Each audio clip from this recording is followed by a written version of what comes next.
Good morning, my awesome friends and followers, and not forgetting my impeccable group of members of the channel. Thank you all very much for continuing to support me on this journey of truth and transparency. But if you're watching this video right now and you've not yet subscribed, why not? It's free. And it's Sunday the 29th of September. Tomorrow's the 30th, and on the 30th at 8 a.m. I have a guy coming from my landlord to fix the ceiling that leaked a while ago and nearly collapsed. Still hasn't been fixed because it's not a priority apparently. It's not a priority because they don't live here. Right. I'm really looking forward to tonight. 7 p.m. tonight on this channel. I have an exclusive interview with United Kingdom Special Forces legend. I've already worked out whatever.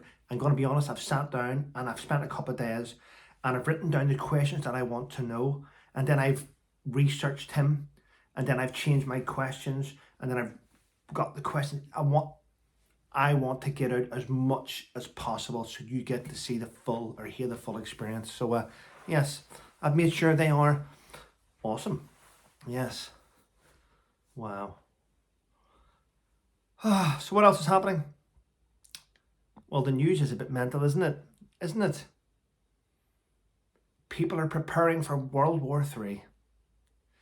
Israel, in my opinion, have overstepped the mark and are completely taking the piss with their strikes. It is what it is, people, you know.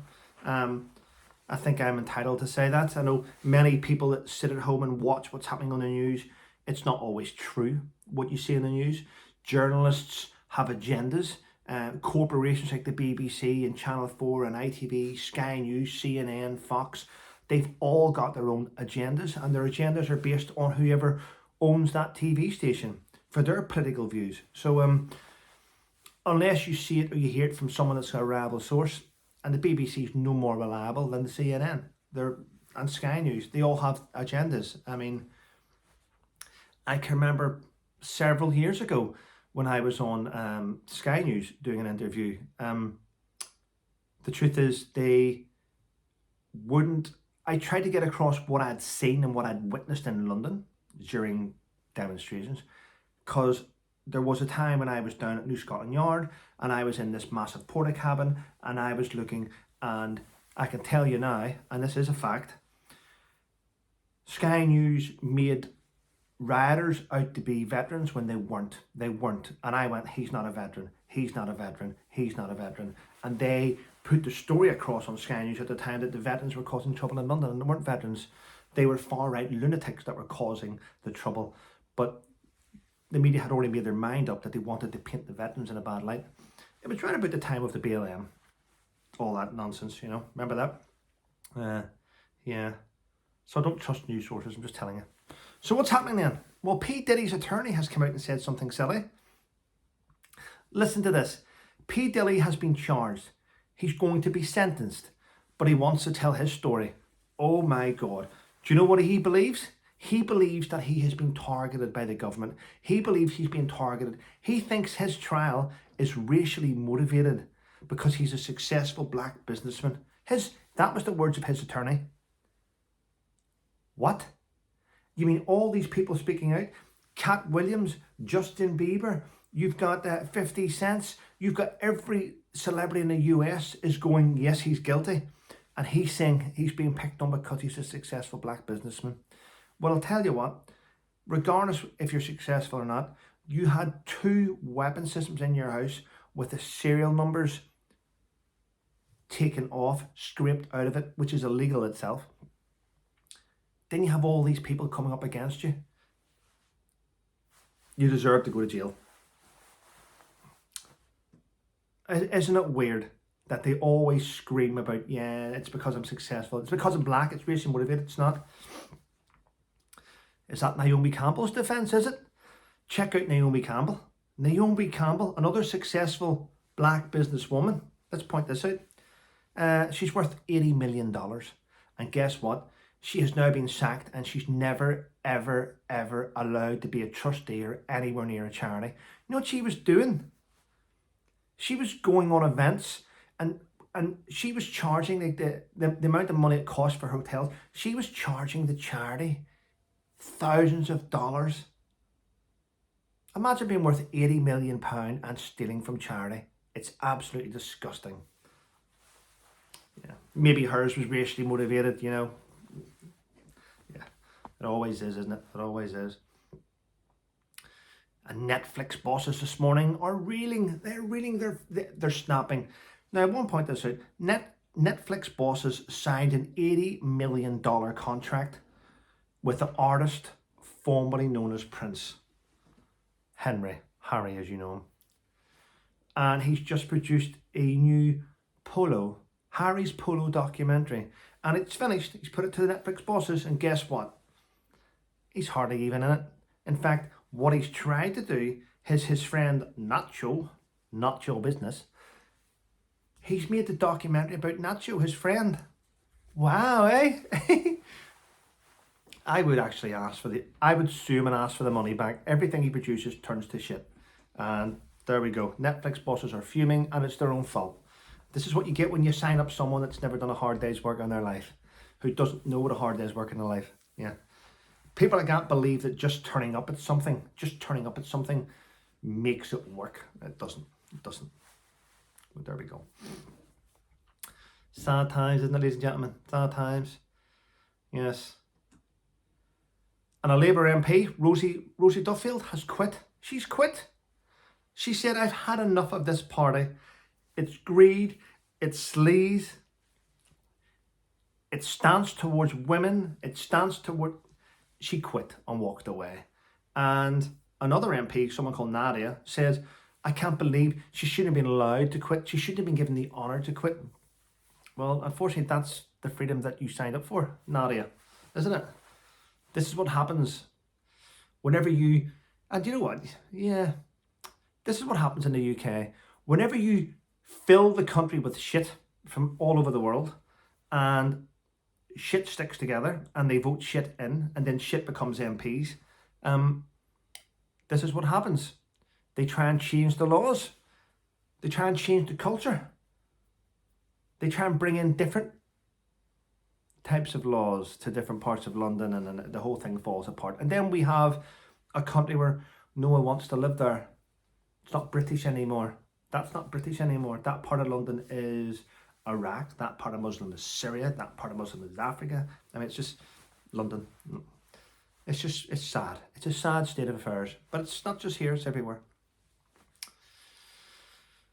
And our ex-Prime Minister Boris Johnson has come out with something fantastic.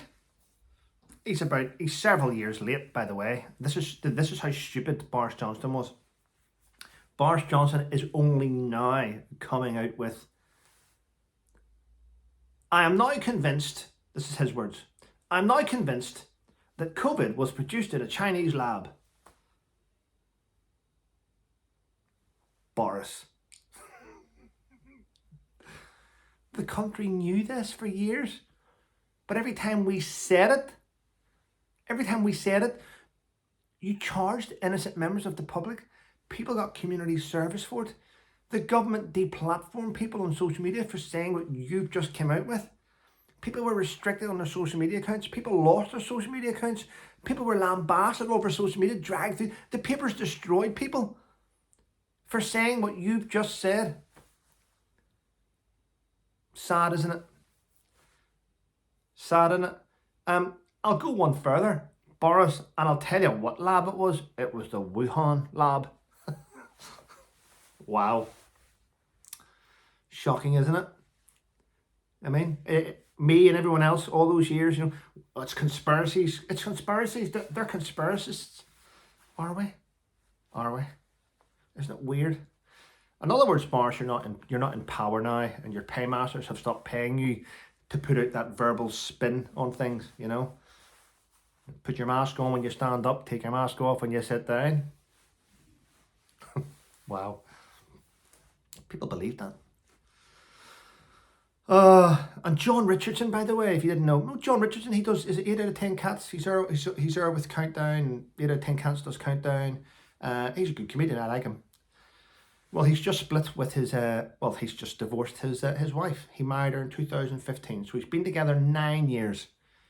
Now, within that 9 years, I would like to point out, from my perspective, I've seen John Richards in the last 9 years do loads of TV shows, stand-up TV shows, bring out DVDs.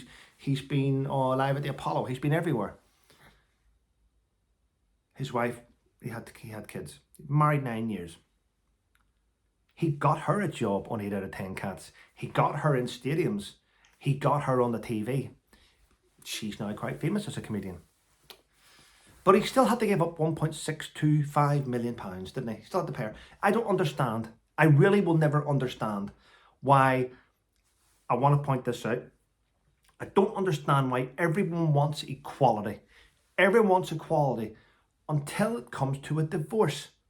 Until it comes to a divorce, then the male gets absolutely shit on by the female in every court up and down the country. It's not an equal. It's not equal. It's not. It's shocking behaviour. Wow. Why didn't she give him money during the divorce? I just want to point that out. You know, we're just quite sad. Why couldn't they just, they're both well off. Why can't they both just split and go equal ways? Yes, they got children. They have shared custody. They move forward. I don't understand it. Someone please let me know. The system's rigged against men, in my opinion. Yeah. Men should always behave, though. I'm just saying that. Just saying. Anyway, gonna go. My son's going crabbing today, so I need to go and sort out crabbing gear. He's just asked for bacon, for crabs. There we go. Anyway, listen, have a wonderful day. I will see you hopefully tonight at 7 p.m. on here, and all will be revealed of who my guest is. It'll be fantastic. I think it's brilliant that I've managed to keep it quiet. So I'm looking forward to that. Anyway, listen, have a wonderful day. I'm going to finish off drinking my Soldier On coffee. And during tonight's live, I will get my guest to pick 3 names and I will send you cups. There we go. We'll go. It's a Lord's Day. Have a wonderful day and stay safe.